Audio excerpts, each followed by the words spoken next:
Pagmamaniin mo nga lang yung paggawa dito dahil today gagawa tayo ng peanut brittle. Hindi mo na kailangan dumayo kung saan-saan dahil madali lang naman talaga siyang gawin. So wag na nating patagalin yan at simulan na natin. Magsasangag nga lang tayo sa kawali ng 500 grams ng skinless na mani. Kung ayaw nyo siyang isangag, pwede nyo rin naman tong i-oven 150 degrees Celsius for 12 to 15 minutes. Tatagal naman to pag nagsasangag tayo ng nasa 7 to 8 minutes, medium-low yung apoy. And then, dire-diretso yung halo. Okay? Yan, ganyan na dapat. Medyo naglalabas na yung langis. And kapag tinikman nyo siya, malutong na siya, hindi na siya mapakla. Papalamigin natin yan ng sandali para lang medyo mas malutong na siya kapag ating food processor. Teka lang, wala akong food processor. Pwede nyo naman siyang ilagay sa katsa o kahit sa anong tela and then pukpukin nyo para na magkaroon tayo ng medyo mas maliliit na pieces. Ganito yung gusto ko, yung medyo merong maliliit, yung medyo merong malalaki. Ayoko ng pinong-pino. Mas masarap yung may nakakagat kang mani-mani na medyo malalaki. Yan.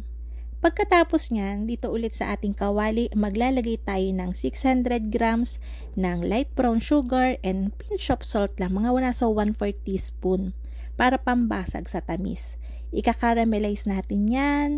Huwag kayong magsasawang, alam niyo yung pagka nakikita niyo may buo-buo pa siya, sabi niyo failed na, hindi. Hayaan niyo siyang matunaw sa medium-low na apoy. And then once in a while, halu-haluin natin hanggang sa wala nang natitirang buo-buo. Pagkatunaw na yan, maglalagay na tayo ng 2 tablespoon ng margarine. Refrigerated margarine yung ginamit ko. Pero pagka yung regular margarine lang, ay kahit wag na kayo maglagay ng salt kasi medyo maalat yun eh. Ayan, kapag natunaw na lahat ng asukal, tsaka natin ilalagay yung ating mani. This time, dapat patay na yung apoy nyo, 'di ba? Para hindi na masusunog. Yan, haluin natin kagad yan hanggang sa makoat na yung mga mani. And then, ililipat na kagad natin to dito sa ating pan. Gagamit ako dito ng 10x14. Lalagay natin yan ng oil. Buong surface dapat meron kasi didikit yung asukal natin dyan eh.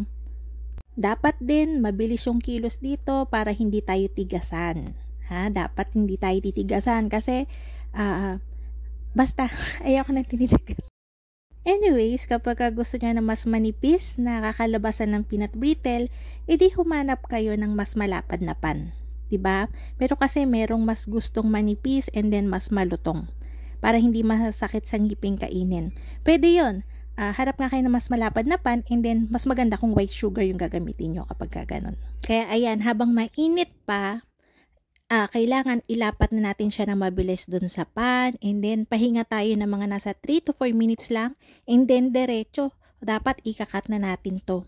Kahit mainit pa siya, kailangan ikat nyo na kagad yan kasi kapag tumigas yan, hindi nyo na yan mahahati. Malutong na talaga yan. Pagkatapos ikat, ipahinga nyo lang mga nasa 10 to 15 minutes and then tsaka nyo na yan mapaghihiwalay-hiwalay. Yan, kinat ko yan ng ganyang kaliliit kasi meron tayong jar na gagamitin. Itong jar na to, nabili ko lang to sa baking supply store, parang nasa 12 pesos each. So, pili na lang kayo ng size na gusto nyo. So, ayun na nga mga kalutong tinapay. Sana nagustuhan niyo yung ating video for today. Magkita-kita tayong muli. Ito pong manilutong tinapay. Bye-bye!